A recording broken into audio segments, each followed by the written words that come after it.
Nah, langsung saja pembahasan pertama ini mengenai perdagangan internasional. Nah, sebelum kita bahas lebih lanjut mengenai perdagangan internasional yang Indonesia lakukan, kita harus tahu dulu pengertian dari perdagangan internasional itu sendiri. Nah, perdagangan internasional yaitu perdagangan yang dilakukan oleh penduduk suatu negara dengan negara lain atas dasar kesepakatan bersama antara kedua belah pihak. Contohnya, perdagangan internasional dilakukan oleh Indonesia dengan Jepang. Indonesia ini kan penghasil hasil buminya itu banyak, sementara Jepang itu canggih di teknologinya. Jadi Indonesia mengekspor hasil bumi, kemudian Jepang mengekspor teknologinya, atau Indonesia yang mengimpor teknologi dari Jepang. Kemudian teori perdagangan internasional. Teori perdagangan internasional ini ada 3 model, yaitu ada model Adam Smith, model Ricardian, dan model Heckscher-Ohlin. Nah, yang pertama itu model Adam Smith. Adam Smith ini beranggapan bahwa negara-negara akan menjadi spesialis secara penuh dibandingkan dengan memproduksi bermacam-macam barang komoditas. Kemudian kalau menurut model Ricardian, negara-negara akan menjadi spesialis secara penuh dibanding memproduksi beragam barang komoditas. Yang terakhir, sedangkan menurut si model Heckscher-Ohlin, bahwa negara-negara akan mengekspor barang ke luar negeri yang membuat penggunaan intensif dari faktor pemenuh kebutuhan akan mengimpor barang yang akan menggunakan faktor lokal yang langka secara intensif. Nah, selanjutnya, apa aja sih manfaat perdagangan internasional itu? Nah, ada beberapa manfaat dari perdagangan internasional ini.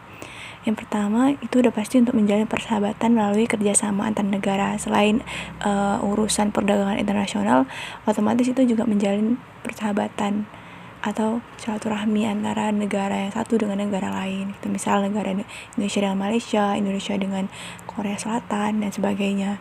Yang kedua, untuk memperoleh barang atau produk yang tidak bisa diproduksi di dalam negeri. Contoh, negara kita kan itu penghasil hasil buminya banyak, hasil lautnya juga banyak. Kayak kita bisa ekspor lobster, CPO yang sekarang lagi hits itu masalah CPO ya, dan juga karet dan lain-lain. Itu kita punya itu. Sementara kita juga bisa memperoleh yang tidak bisa kita buat gitu. Misal contohnya kayak teknologi canggih, mesin-mesin perusahaan yang emang kita masih kurang sumber daya manusianya, sementara negara Amerika atau yang lainnya itu ahlinya. Jadi kita bisa saling tukar gitu kebutuhan yang kita inginkan gitu. Dan juga jelas untuk mendapatkan keuntungan dari spesialisasinya. Kemudian untuk memperluas pasar dan menambah keuntungan atau laba. Kalau kita punya hasil bumi yang lebih, kalau kita pasarkan di dalam negeri aja kan itu rugi ya mana-mana. Jadi untuk memperluas pangsa pasar, maka diadakanlah itu perdagangan internasional supaya keuntungannya kita juga lebih besar begitu. Dan yang terakhir tentunya transfer teknologi modern atau terbaru. Jadi antar negara itu saling transfer teknologi modern, yang itu tuh bisa menjadi salah satu faktor agar kita, terutama Indonesia, itu bisa menjadi negara maju gitu, dari berkembang menjadi negara maju. Semoga. Lalu faktor pendorong suatu negara melakukan perdagangan internasional, di antaranya yang pertama, untuk memenuhi kebutuhan barang atau jasa dalam negeri sendiri. Yang kedua, keinginan untuk memperoleh keuntungan dan meningkatkan pendapatan negara. Yang ketiga, adanya perbedaan kemampuan, penguasaan ilmu pengetahuan dan teknologi, dan pengolahan sumber daya ekonomi di setiap negara, yang itu mendorong terjadinya perdagangan internasional ini. Selanjutnya, adanya kelebihan produk dalam negeri sehingga diperlukan pasar baru untuk menjual produk tersebut. Kayak yang saya tadi bilang, kita punya hasil bumi melimpah, misal seperti CPO. Jadi CPO kita ini cukup berlebih ya di Indonesia, yang akhirnya itu dieksporlah keluar gitu. Yang ketiga, selanjutnya itu adanya kesamaan selera terhadap suatu barang. Yang kemudian adanya keinginan untuk bekerja sama, hubungan politik maupun dukungan dari negara lain. Dan yang terakhir itu tentunya faktor terjadinya era globalisasi. Mau tidak mau, suka tidak suka, kita harus tetap mengikuti perkembangan zaman. Kalau kita nggak mengikuti era globalisasi, kita bakal tertinggal gitu. Kemudian setelah tadi faktor pendorong, maka ada faktor penghambat perdagangan internasional.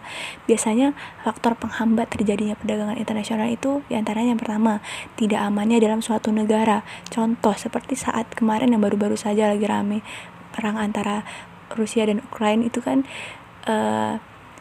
membuat negara-negara tidak aman yang akhirnya berdampak pada negara-negara lain gitu dalam melakukan perdagangan internasional. Akhirnya semuanya juga ikut macet gitu. Yang kedua, kebijakan ekonomi internasional yang dilakukan oleh pemerintah, karena setiap negara itu kan beda-beda kebijakannya, itu juga menjadi faktor penghambat dalam perdagangan internasional. Yang ketiga, tidak stabilnya kurs mata uang asing. Ini sering terjadi ketika kurs mata uang sedang tidak stabil. Misal dolar Amerika sekarang mungkin mencapai 14 ribuan, maybe kira-kira begitu. Sedangkan Indonesia itu per 1 dolar Amerika itu Indonesia itu 1.000 rupiah gitu.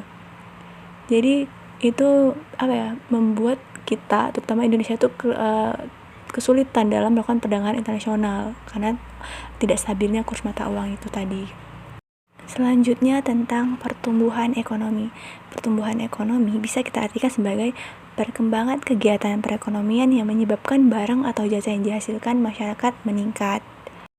Pertama, ada pengaruh ekspor terhadap pertumbuhan ekonomi.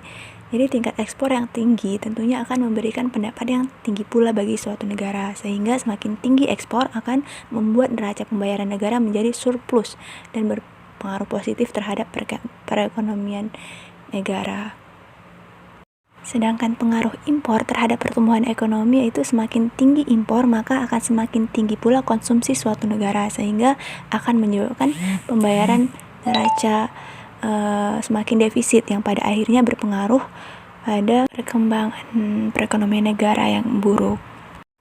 Lalu kemudian ada beberapa penyebab munculnya perdagangan internasional. Yang pertama itu tadi seperti perbedaan hasil produksinya, perbedaan dari segi harga barang, maupun adanya keinginan untuk meningkatkan produktivitas. Nah, tadi mengenai perdagangan internasional dan pertumbuhan ekonomi. Jadi, lalu bagaimana sih hubungan perdagangan internasional dengan pertumbuhan ekonomi ini? Jadi perekonomian suatu negara dapat dilihat melalui tingkat pertumbuhan ekonomi negara yang bersangkutan tersebut. Jika semakin tinggi pertumbuhan ekonomi, maka akan semakin baik juga perekonomian suatu negara. Peningkatan kondisi perekonomian suatu negara juga tentunya akan berdampak positif terhadap sisi permintaan agregat dan penawaran agregat dalam suatu negara. Nah, dari data Kementerian Keuangan Perdagangan yang saya baca kemarin itu per bulan Maret 2002 kemarin kembali mengalami surplus. Surplus ini teman-teman itu keadaan di mana pendapatan negara itu lebih besar daripada belanjanya. Nah, tercatat pada Maret 2022 kemarin nilai ekspor mencapai 26,50 miliar US dollar. Di saat yang bersamaan juga nilai impor mencapai 21,97 miliar US dollar. Nah, meski kemarin itu kan ada terjadi eskalasi perang Rusia Ukraina yang menyebabkan ekonomi global menurun, Indonesia sendiri ini masih mengalami surplus, yang mana ini kan lumayan akan terus mendorong kenaikan cadangan devisa negara kita gitu. Demikianlah sedikit penjelasan saya mengenai perdagangan internasional dan pertumbuhan ekonomi. Semoga bermanfaat. Apabila ada kesalahan data atau kata atau nilai yang kurang tepat, saya mohon maaf. Wassalamualaikum warahmatullahi wabarakatuh.